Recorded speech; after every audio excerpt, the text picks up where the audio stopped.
Iran America ನಡುವೆ ಮತ್ತೆ ಸಂಘರ್ಷ ಭುಗಿಲೆದ್ದಿದೆ. ಯುದ್ಧ ನಿಧಾನವಾಗಿ ತೀವ್ರಗೊಳ್ತಾ ಇದೆ. ಶನಿವಾರ ತಡರಾತ್ರಿ ಅಮೆರಿಕ ಇರಾನ್ ಮೇಲೆ ದಾಳಿ ನಡೆಸಿತು.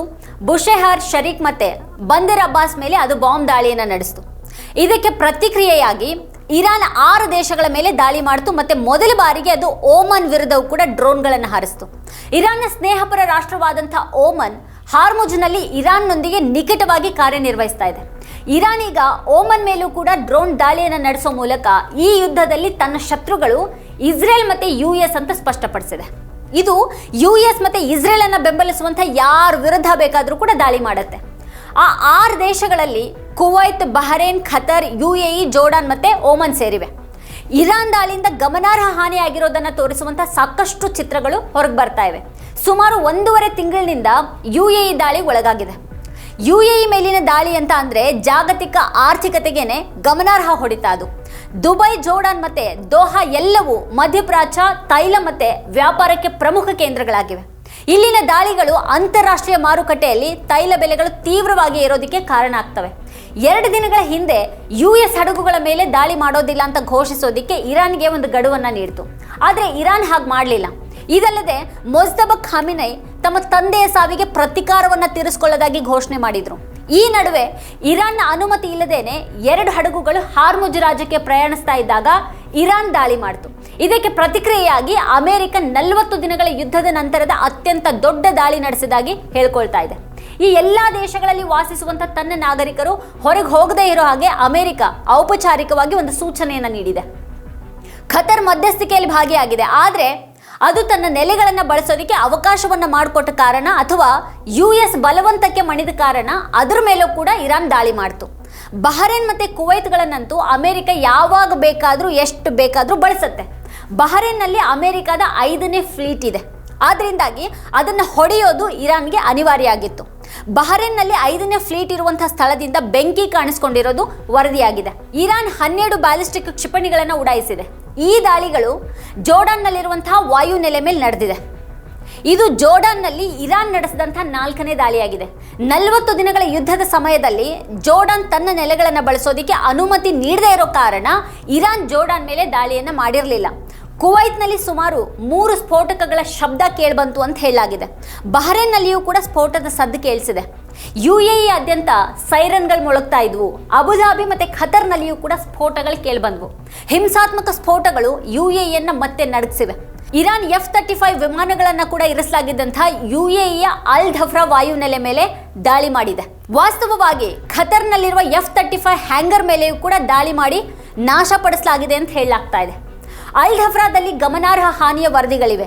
ತುಂಬಾ ದುಬಾರಿಯಾದ ಹಲವಾರು MQ-9 ಡ್ರೋನ್ಗಳನ್ನು ನಾಶಪಡಿಸಿರೋದಾಗಿ IRGC ಹೇಳ್ಕೊಂಡಿದೆ. ಪಟ್ರಿಯಾಟ್ ವಾಯುಪಡೆಯನ್ನು ನಾಶಪಡಿಸಿದಾಗಿಯೂ ಕೂಡ IRGC ಹೇಳಿದೆ. ಜೋರ್ಡಾನ್ನಲ್ಲಿ ಅದು ಅಲ್ ಅಜ್ರಾಕ್ ವಾಯುಪಡೆ ನೆಲೆ ಮೇಲೆ ದಾಳಿ ಮಾಡಿದೆ.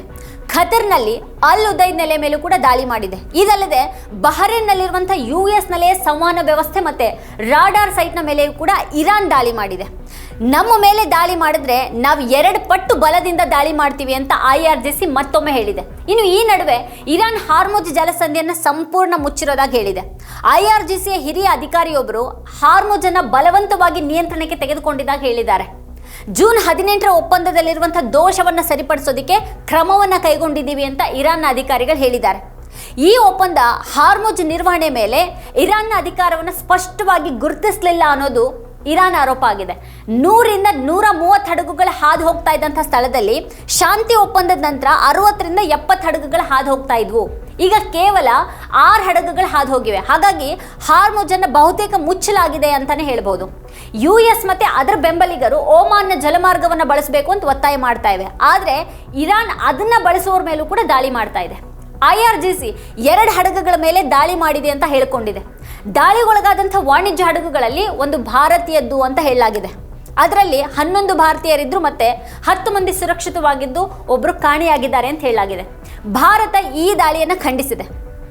ಓಮನ್ನಲ್ಲಿರುವಂಥ ಭಾರತೀಯ ರಾಯಭಾರ ಕಚೇರಿ ರಕ್ಷಣಾ ಕಾರ್ಯಾಚರಣೆಗೆ ಓಮನ್ ಸರ್ಕಾರದೊಂದಿಗೆ ಕೆಲಸ ಮಾಡ್ತಾ ಇರೋದಾಗಿ ಹೇಳಿದೆ. ಮತ್ತೆ ಈ ಪ್ರದೇಶದಲ್ಲಿನ ಹಡಗುಗಳು ಮತ್ತೆ ನಾಗರಿಕ ಮೂಲಸೌಕರ್ಯಗಳಿಗೆ ಹಾನಿ ಆಗದೇ ಇರೋ ಹಾಗೆ ಅಥವಾ ದಾಳಿ ಮಾಡದೇ ಇರೋ ಹಾಗೆ ಮತ್ತೆ ಅಂತಾರಾಷ್ಟ್ರೀಯ ಜಲಮಾರ್ಗವನ್ನು ಯಾವುದೇ ಅಡೆತಡೆ ಇಲ್ಲದೆ ನಿರ್ವಹಿಸುವಂತೆ ಭಾರತ ವಿನಂತಿಸಿದೆ. ಇನ್ನು ಈ ನಡುವೆ ಓಮನ್ನಲ್ಲಿರುವಂತಹ US ರಾಯಭಾರ ಕಚೇರಿ US ನಾಗರಿಕರಿಗೆ ಹೊರಗೆ ಹೋಗದೆ ಇರೋದಕ್ಕೆ ಅಥವಾ ಸುರಕ್ಷಿತ ಸ್ಥಳಗಳಲ್ಲಿ ತೆರಳೋದಕ್ಕೆ ಸೂಚನೆಯನ್ನ ನೀಡಿದೆ. ಇದಲ್ಲದೆ US ಪಶ್ಚಿಮ ಏಷ್ಯಾದ ಪರಿಸ್ಥಿತಿಯನ್ನ ಮೇಲ್ವಿಚಾರಣೆ ಮಾಡ್ತಾ ಇರೋದಾಗಿ ಹೇಳಿದೆ.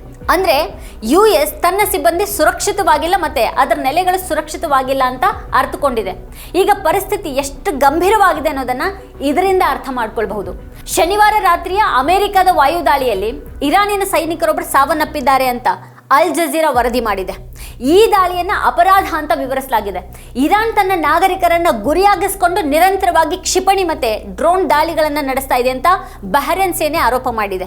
ತನ್ನ ವಾಯು ರಕ್ಷಣಾ ವ್ಯವಸ್ಥೆ ದಾಳಿಯನ್ನ ವಿಫಲಗೊಳಿಸಿದೆ ಅಂತ ಸೇನೆ ಹೇಳ್ಕೊಂಡಿದೆ. ಆದ್ರೆ ಚಿತ್ರಗಳಲ್ಲಿ ಕಂಡಿರುವಂತಹ ಹೊಗೆ ಮತ್ತೆ ಬೆಂಕಿ ವಾಸ್ತವ ಬೇರೆನೇ ಇದೆ ಅಂತ ಸ್ಪಷ್ಟವಾಗಿ ಸೂಚಿಸುತ್ತೆ. ಇರಾನ್ ಮತ್ತೆ ಬಹರೇನ್ ತಮ್ಮ ನಾಗರಿಕರು ಜಾಗರೂಕರಾಗಿರೋದಕ್ಕೆ ಒತ್ತಾಯ ಮಾಡಿವೆ. ಇರಾನಿನ ಸ್ಪೀಕರ್ ಘಾಲಿಬಾಫ್ ಅವರು ತಮ್ಮ ಹೇಳಿಕೆಯಲ್ಲಿ ಏಕಪಕ್ಷೀಯ ಒಪ್ಪಂದಗಳ ಯುಗ ಮುಗಿದು ಹೋಗಿದೆ ಅಂತ ಹೇಳಿದ್ದಾರೆ. ಈಗ ಏಕಪಕ್ಷೀಯ ಒಪ್ಪಂದಗಳ ಯುಗ ಮುಗಿದು ಹೋಗಿದೆ, ಭರವಸೆಗಳನ್ನ ಈಡೇರಿಸದೇ ಇದ್ರೆ ಅದಕ್ಕೆ ಬೆಲೆ ತೆರಬೇಕಾಗತ್ತೆ ಅಂತ ಅವರು ಎಚ್ಚರಿಸಿದ್ದಾರೆ. ಈಗ ಈ ದಾಳಿಗಳು ನಡೀತಾ ಇರೋದ್ರಿಂದ ಒಪ್ಪಂದ ಮುಗಿದಿದೆ. ಈಗ ಮುಂದಿನ ಮಾತುಕತೆಗಳು ಯಾವಾಗ ನಡೆಯುತ್ತವೆ ಅನ್ನೋದು ಗೊತ್ತಿಲ್ಲ, ಅಥವಾ ನಡೆಯದೇ ಇರುತ್ತಾ ಅನ್ನೋದು ಕೂಡ ಯಾರಿಗೂ ಗೊತ್ತಿಲ್ಲ. ಯಾಕಂದ್ರೆ ಓಮನ್ ಮೇಲಿನ ದಾಳಿ ಪರಿಸ್ಥಿತಿಯ ಗಂಭೀರತೆಯನ್ನು ಸೂಚಿಸುತ್ತೆ. ಯಾರು ತನ್ನ ಸ್ನೇಹಿತನಲ್ಲ ಅಂತ ಇರಾನ್ ಮತ್ತೊಮ್ಮೆ ಈಗ ಸ್ಪಷ್ಟಪಡಿಸಿದೆ. ಇರಾನ್ ಮೇಲೆ ದಾಳಿ ಮಾಡೋದಕ್ಕೆ ಅಮೆರಿಕ ತನ್ನ ವಾಯು ಪ್ರದೇಶ ಅಥವಾ ಭೂಮಿಯನ್ನು ಬಳಸೋದಕ್ಕೆ ಅನುಮತಿಸುವಂಥ ಯಾವುದೇ ದೇಶದ ಮೇಲೂ ಕೂಡ ಪ್ರತಿ ದಾಳಿಯನ್ನ ಮಾಡೋದಾಗಿ ಇರಾನ್ ಎಚ್ಚರಿಕೆಯನ್ನ ನೀಡಿದೆ. ಅದು ಈಗ ಪ್ರತಿಕಾರವನ್ನು ತೀರಿಸ್ಕೊಳ್ತಾ ಇದೆ. ಇರಾನಿನ ಜನರು ಕೂಡ ಸರ್ಕಾರದ ಜೊತೆ ನಿಂತಿದ್ದು ಸೇಡ್ ತೀರಿಸ್ಕೊಳ್ಳಿ ಅಂತ ಹೇಳ್ತಾ ಇದ್ದಾರೆ. ಮೊಜತಬಾ ಖಾಮಿನೈ ಕೂಡ ಸೇಡ್ ತೀರಿಸ್ಕೊಳ್ಳುವಂತ ಮಾತಾಡಿದ್ದು ಇರಾನ್ ಈಗ ಪ್ರತಿಕಾರದ ಹಾದಿಯಲ್ಲಿದೆ ಅನ್ನೋದು ಸ್ಪಷ್ಟ ಆಗ್ತಾ ಇದೆ. ವೀಕ್ಷಕರೇ, ಕುರಿತು ನಿಮ್ಗೆ ಅನ್ಸುತ್ತೆ, ಏನು ಅಭಿಪ್ರಾಯ ಇದೆ ಅದನ್ನ ವಿಡಿಯೋ ಕೆಳಗಡೆ ಕಮೆಂಟ್ ಮಾಡಿ ನಮಗೆ ತಿಳಿಸಿ. ಇದೇ ಹೊತ್ತಿನ ಅಪ್ಡೇಟ್ಸ್ ನೋಡ್ತಾ ಇರಿ ವಾರ್ತಾಭಾರತಿ. ನೀವಿನ್ನು ವಾರ್ತಾಭಾರತಿ ಯೂಟ್ಯೂಬ್ ಚಾನೆಲ್ ಅನ್ನು ಸಬ್ಸ್ಕ್ರೈಬ್ ಮಾಡಿಲ್ಲ ಅಂತ ಅಂದ್ರೆ ಈ ಕೂಡಲೇ ಸಬ್ಸ್ಕ್ರೈಬ್ ಮಾಡಿ, ಹಾಗೆ ಪಕ್ಕದಲ್ಲೇ ಇರುವಂತಹ ಬೆಲ್ ಐಕಾನ್ ಪ್ರೆಸ್ ಮಾಡಿ ನಮ್ಮನ್ನ ಪ್ರೋತ್ಸಾಹಿಸಿ. ನಮ್ಮ ಕಾರ್ಯಕ್ರಮಗಳನ್ನ ನೀವು ನೋಡ್ತಾ ಇದ್ರೆ ನಮ್ಮ ಚಾನೆಲ್ ಅನ್ನ ಸಬ್ಸ್ಕ್ರೈಬ್ ಮಾಡಿ, ಪಕ್ಕದ ಬೆಲ್ ಐಕಾನ್ ಒತ್ತಿ ನಮ್ಮನ್ನ ಬೆಂಬಲಿಸಿ. ಹಾಗೆ ನಮ್ಮ ಕಾರ್ಯಕ್ರಮಗಳನ್ನ ಲೈಕ್ ಮಾಡಿ, ಕಮೆಂಟ್ ಮಾಡಿ, ಅದನ್ನ ಬೇರೆಯವರಿಗೂ ವಾಟ್ಸ್ಆಪ್ ಮೂಲಕ ಶೇರ್ ಮಾಡಿ. ನೀವು ಹೀಗೆ ಮಾಡಿದಾಗ ನಮ್ಮ ಚಾನೆಲ್ ಇನ್ನಷ್ಟು ಮತ್ತಷ್ಟು ಜನರಿಗೆ ತಲುಪಲು ನೀವು ನಮ್ಮೊಂದಿಗೆ ಸಹಕರಿಸಿದ ಹಾಗಾಗುತ್ತೆ. ಇದು ನೀವು ಯಾವುದೇ ಖರ್ಚಿಲ್ಲದೆ ಕೆಲವೇ ಸೆಕೆಂಡುಗಳಲ್ಲಿ ನೀಡಬಹುದಾದ ಸಹಕಾರ. ಧನ್ಯವಾದಗಳು.